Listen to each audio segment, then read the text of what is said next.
Hey, what's going on, everyone? Back with another knife review. Today we are looking at the Spyderco Shaman. Wrist check before we get started. Today I'm wearing my Garmin Instinct. Huge fan of these watches as far as smartwatches go. With that, we will jump right into it. I have to admit, I'm a little bit late to the Shaman game, realizing that these have become really popular. And I picked this one up on the secondary market. It is a Blade HQ exclusive with these green, I guess they call them green, micarta handles. I really do. I enjoy this knife. I've carried it for quite a few days, fidgeted with it quite some bit, and yeah, I want to give you my thoughts. When I say that I'm late to the game as far as Spyderco Shamans go, I really haven't owned too many Spydercos, and right now I only have two others. So I have a Delica, which I mean I've absolutely had this thing for years. It doesn't really look like it, but I swear I have. And then I also have this Spyderco H1 Salt, which realizing that H1 kind of gets a bad rap. I think one of my buddies gave me this knife. At the time I was working in saltwater a lot, so that's how I came across that. I've always been a fan of Spyderco. Like, I mean, to me, they're kind of like the Chevy of pocket knives. Like, even people who don't know about knives know about Spyderco. And to be honest with you, they've never failed me. I have nothing against them. If anything, I just haven't gotten into them that much. Just over the last few years. But definitely impressed with this, and we're gonna go through some of the details, and then I'll go over a few of my observations that I had. First off, the Shaman is big. It sports a 3.62-inch blade. Reading the packaging that this came with, this the Shaman shares the lineage of a Spyderco native, which again, they've been around since 1997. I have never owned one, but obviously they're on their fifth iteration of the native as this video, so they're doing something right there. This does feature a compression lock up top, which I'll kind of get to that in a little bit, but this was brand new to me. Not only any, Spydercos I've owned, but this is the first knife that I've owned that's had a compression lock up top. And to be honest, it took a little bit of getting used to, and I'm not sure if I'm even used to it at this point. And speaking of points, the blade on here, so this is the CPM M4 version, and it is a drop point. Very nice blade. I will say that. I'm really impressed with the size of this blade. It really stands out to me. They did a fantastic job with the design of this knife. All right, next we're going to jump into the pros based on my observations. The first one is ergonomics of this knife. I think anyone that grabs one of these, puts it in their hand, the ergonomics are really nice. They did a really great job of 3D milling these micarta scales. It feels really comfortable in different positions. And again, me being a jimping guy, I do like the jimping that they put on here. It's not the same as the older jimping that Spydercos would put on their knives. It used to not be as sharp. It was more rounded at the top.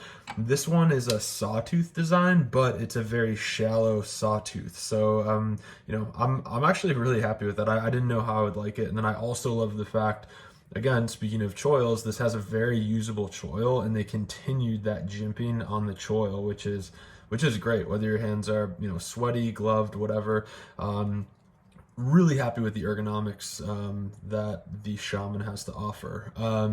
The next pro that I had was the fact that as far as carrying goes, this knife is fully ambidextrous, and that includes tip up or tip down carry. So that was really nice to see. I mean, I think maybe aesthetically having, 6 holes on each side with only 3 of them being, used for the pocket clip on one of the sides, it does take away from the cosmetics of this knife. But as soon as I got over the cosmetics of this knife, realizing that it is never and will never be the most beautiful knife I've ever seen, and looking at it from a utilitarian standpoint, it all makes sense. That's definitely another pro for me, is just full ambi in every sense of the word. The next pro for me, and I kind of covered it a little bit, was the micarta scales.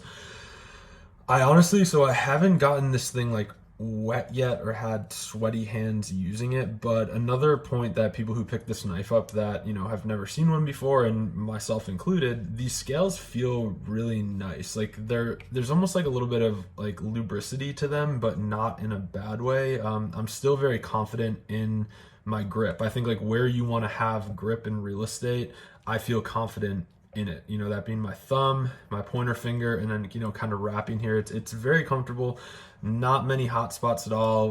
Looking at this knife, this way, I kind of thought, oh, maybe this compression lock will get in the way. It really doesn't. They did a nice job, and again, I'm right-handed, so I don't know. Maybe you lefties out there, would beg to differ having your middle finger over there, but for me being a righty, this thing is very comfortable all around. All right, next we're going to get into some of the cons that I noticed. The first one being the compression lock, and the compression lock is not a con in the sense that, I think it's a design flaw or I think it's going to fail you. I'm sure that this is very strong. I know some people have said it's even, stronger than a liner lock. Like, that's all well and good, but me being used to, having the lock bar on the bottom, to be honest with you, like it has taken me a little bit of getting used to. Again, like the action on this is really nice. You can, Spidey flick it, or using your thumb, you can actuate it that way. But as far as closing goes, it's a little bit awkward and, it took some getting used to, depress this, kind of change your grip and close the knife. And we're gonna be using this knife in a second as well, but contrast that to a Strider SMF, where I guess like it's just getting reps in. Like I'm very used to closing this knife up from different ways, and it takes me a little bit. I notice sometimes when I'm looking to close the Shaman, I actually almost go for that liner lock to be able to close it, which like, nope, you got to go up here, and then the blade kind of falls a little bit, and then you close it from there. So again, I'm not going to knock the knife on it. I did count it as a con just because I'm not used to it, but I'm sure with like anything, you could get used to it and be very dexterous with it. The next con for me that it seems to be, based on other reviews that I've read of this knife, it is a very large knife. And I think people, like, even if you read the specs on this thing, people, when they get this in hand, they're still kind of blown away with how big it is. And, compared to your run-of-the-mill Delica, that PM, I don't know, this H1, I guess I can, compare it to that.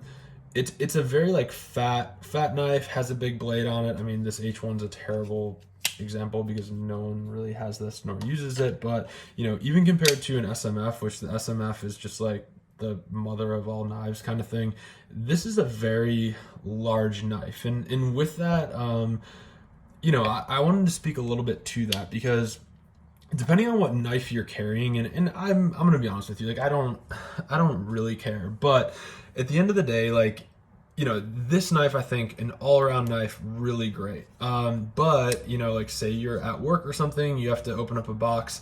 This knife does kind of draw attention just due to the sheer size of it when you deploy it.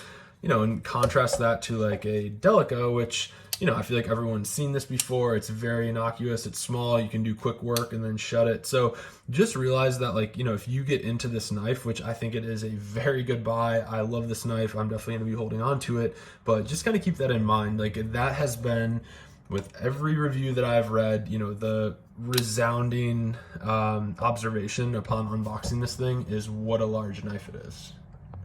All right, and that concludes my pros and cons, or like my review of this knife. Again, I really do like this knife a lot. I'm going to be holding on to it. I'm looking forward to carrying it more. There's nothing that this knife can't do and can't do really well. I guess, like, for me seeing it though, it's not one of those designs that I see and I get like really excited about. To me, it is kind of a plain Jane, blue collar, type knife, which is fine. I mean, it serves its purpose. Like, as far as like, if you looked up the definition of knife in the dictionary, this would definitely be there. But what I do see happening with these Spydercos, and one of my like words of caution or ideas of caution, is the customization of these, like realizing people will switch out hardware, switch out scales, etc. And I'll admit, like, I mean, it's very tempting to do. I mean, whether it's titanium scales, which for me, I'm like, I kind of, this is already, a heavier knife, or I really like the weight of it. So I wouldn't want to, bastardize that with, a couple ounces extra based on, scales that are shiny. But I do think a lot of people will buy these knives, and I forget what the MSRP is on this thing, but they basically turn a $200 knife into a $400 knife, and that's great if you're going to keep it forever. But a lot of the same people that are doing that will try to sell it. And I know it's like different strokes for different folks. Like something looks good for somebody, it doesn't look good for another person.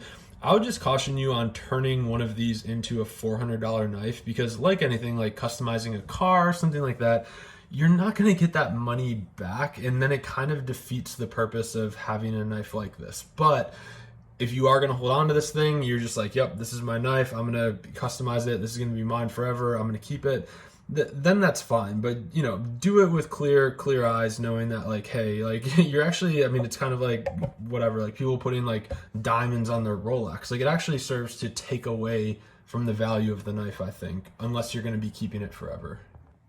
And then one final thought with this, I know I've been trying to find the one EDC knife to rule them all. To me, this is not the knife, but it's close. It has a lot of the salient characteristics, and I recently picked up, although this is an SMF, I recently picked up an SNG that I'm going to carry for a while, even though I'm extremely familiar with this design. But, it is close, and a lot of the characteristics I see in the Shaman are the same one I see with like the Strider SNG SMF design. So I think that it's close, but for me, the only thing that kind of takes away from it is just the, utilitarian look of this knife. The ergonomics are great, the steel is great, the action's great. The lockup is pretty revolutionary. I'm just not super excited about this knife. So it's kind of like, it's one of those intangible things that I can't really explain, but I don't see this thing. I mean, there is pride in ownership with it. I mean, it's made in Golden, Colorado. That's cool. It's a, US version. These are extremely popular right now, but as far as like a total package goes, it is what it is. It's very utilitarian, so kind of leave it at that. But would love to know your thoughts about the Shaman. I actually have a PM2 on the way that I'm going to carry and then kind of compare this to. I'd also really like to get my hands on a Manix. I've held one before, but I've never owned one. And then eventually, hopefully like a native as well, and then kind of see what, I'm very fascinated or interested to see how this differs from those models of Spyderco. So appreciate you tuning in. We will see you next time.